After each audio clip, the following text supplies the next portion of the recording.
See, there's a good example of a sound. I often talk about how sometimes a sound has to be kind of shitty on itself, by itself, to actually work in a mix. Like here's a sound.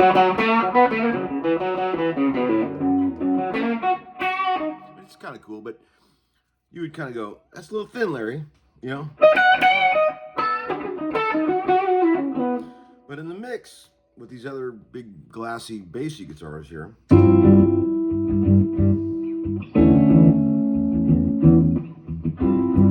kind of need that poke. We used to call it poke in high school. Anyway, hope everybody's great out there. It's a Monday morning. We're off to another week here, friends. Are you ready? Turn that light off so you don't get to see all the flakes, the morning flakes. Did you watch that game last night? Man, I had the Packers. I had a rough day yesterday. I lost the first two games, but I won a bit back on the Packers, which is nice. They dominated Seattle. That defense looked nasty. Hope everybody's great. I really appreciate all the kind words on the video I put up last night, Audiophilia. I think that's a cool angle to see the mechanics of what your hand really has to do in order to make a guitar do the things it needs to do. One guy said it looks like Thing from the Addams Family. It kind of does when you get that, when you just see it doing the muscle memory.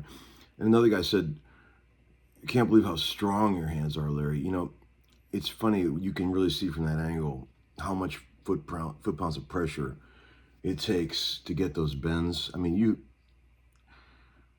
I wish there was a machine that could measure how much energy you're putting into the neck of a guitar. It would be amazing to know. I would love to know. Like, you know, how they can measure your elbow strikes in Krav Maga. Tim McGraw, Krav Maga, Tim McGraw.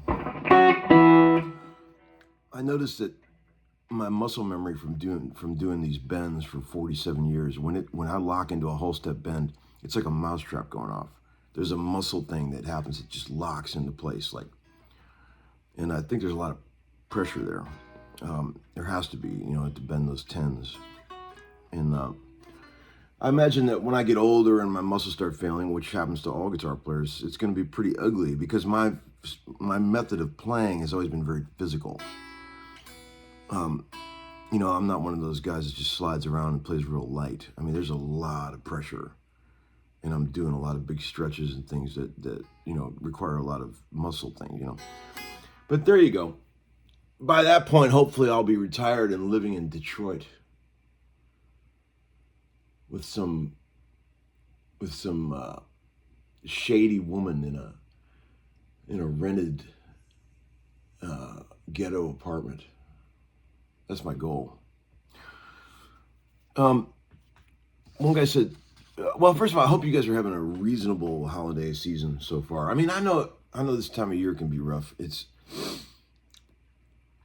We've talked about this last year for the lonely 20-somethings out there. You're not old enough to have kids yet. And we all know Christmas is for kids.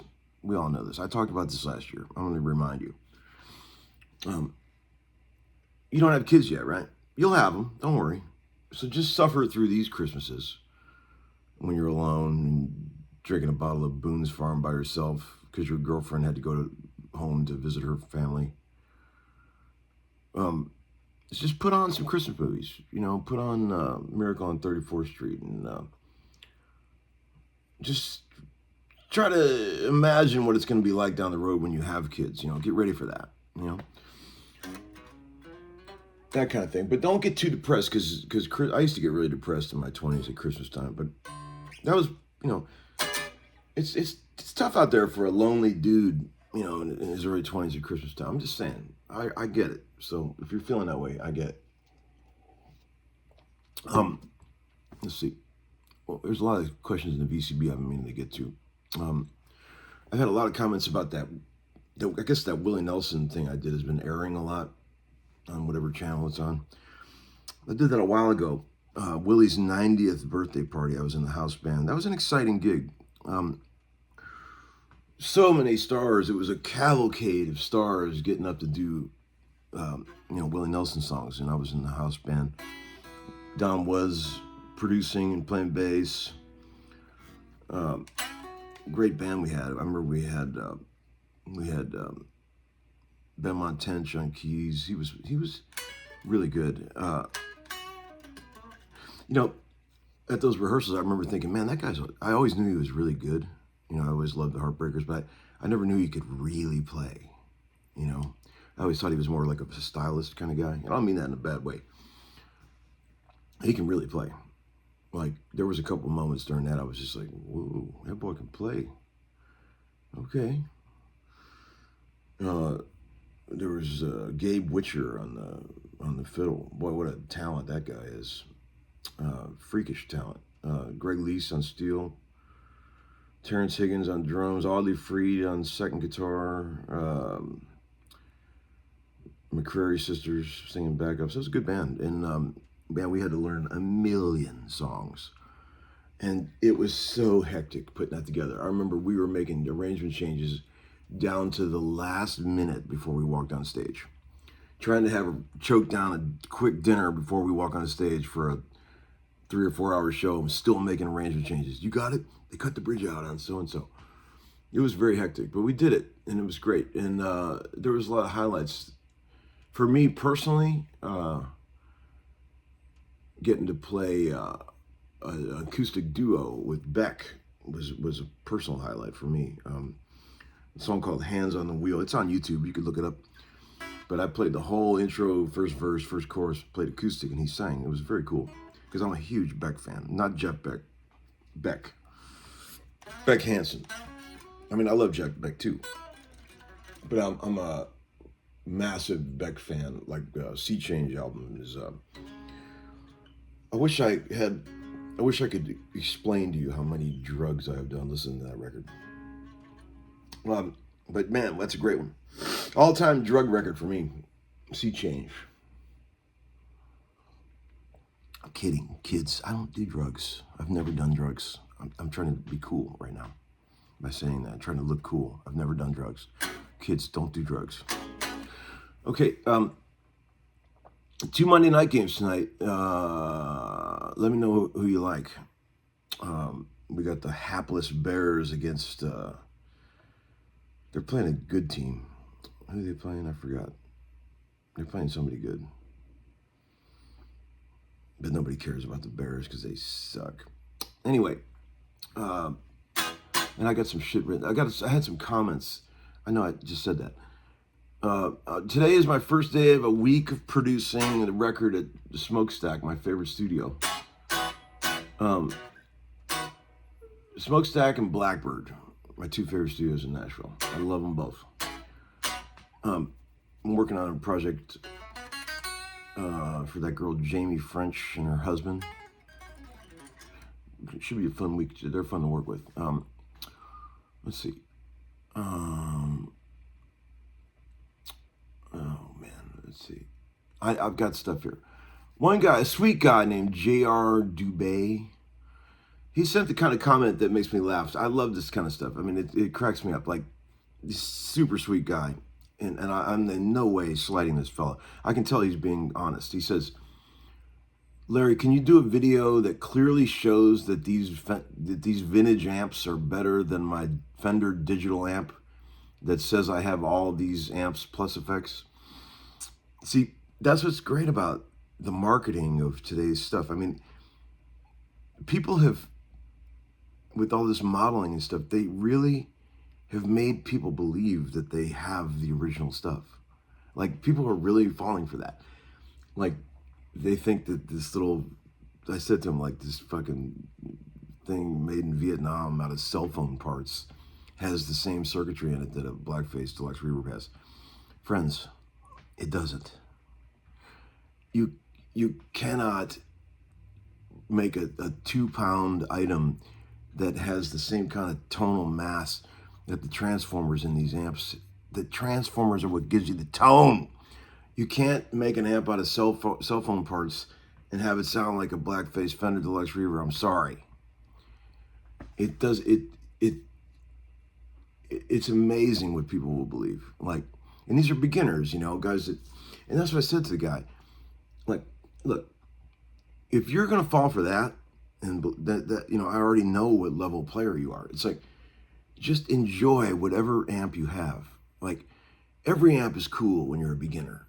If it makes your guitar louder, it's good. That's all you need. When you're a beginner and you're just goofing around, playing around the house for fun and you're enjoying it, it doesn't fucking matter what you have. You don't have to worry about gear when you're a beginner because it doesn't matter. I said to the guy, it'd be like me worrying about what kind of high performance gas I'm putting in my Dodge Ram when I'm just taking my kids to school in it. It doesn't matter. Any gas is going to work. Any amp is going to work for a guy like that. Don't worry about who's got what and what's out there. It doesn't matter. It matters. This type of stuff matters when you reach a certain level where you're trying to do certain things in music that are way beyond the skill set involved to just be a beginner. Then the stuff starts to matter. But take stock of yourself, inventory, and say, am I even a good enough player to worry about what gear I'm using? That's the thing. We have to be honest with ourselves, okay? The infinitesimal things that people argue about high-end gear are only applying to the guys that really can notice the difference. I always use the pool stick analogy. I've said it a million times. I'll do it one more time. I suck at pool. I love pool, but I suck at pool. I've always wondered, like, how good do you have to be at pool to notice the difference between a $10 bar stick and a $10,000 custom-made cue that somebody made? How good do you have to be to even notice the difference? If you suck at pool, they're both going to shoot the ball in the hole or miss. It doesn't, all this stuff. I mean, be honest with yourself, friends. If you're really a lifer and you've really given your whole life to this shit, then start worrying about, what your Fender amps are the best and shit like that. Up until that point, none of it matters. It just doesn't. In its most base terms, an amplifier is supposed to make your guitar louder. That's really all you're worried about at this point. Okay. Rant over. What else? Oh, I remember seeing just one last thing. Yeah, the most ridiculous thing I've ever seen. I remember I was in a dressing room waiting to go on stage one time. Some gig I was playing. There was an amp sitting there, a new amp made by Paul Reed Smith, my buddy. I love Paul, and there was a switch on it that said DA and JH, the two settings you could flip to, and I'm like, what is this? And the guy said, Jimi Hendrix and Duane Allman. There's a switch on an amp to switch between those two names. I love Paul. Paul, I love you, man. That's the most bullshit thing I've ever seen in my life. Come on, man. Unless you're Jimi Hendrix or Duane Allman, you're not going to get that sound. Well, I mean, let's not be dumb, people. Let's not fall into these traps like with your little plugins on your Pro Tools. If you don't have a real Cooper Time Cube, you don't have a real Cooper Time Cube. You can have the plug-in and it might do some cool stuff, but it's not the real thing. Same thing with all this guitar shit. It's crazy to me that people actually believe that this is the real stuff. But hey, whatever. There's a lot of things in this life that I fall for in areas that I know nothing about, like air conditioning and roofing and, I don't know anything about any of that stuff. You could tell me something like, these shingles are way better than these other shingles. I'd be like, are they? How much are they? Well, they're way more. Okay, great. I'll take it. See, I don't know enough to, you can only be an expert on maybe one or two things in your life. It just takes too much time to be an expert. So I wonder how many things on a daily basis I'm falling for that are as ridiculous as the guy making the switch between JH and DA on his amp. So there you go. Last thing, and then I'll shut the fuck up. There was one last thing I was going to tell you. What the fuck was it? Well, I can't think of it now. But anyway, thanks for continued support of the channel. Thanks for sticking around through this whole bloody mess. Hope you have a good week. Uncle Larry, over and out.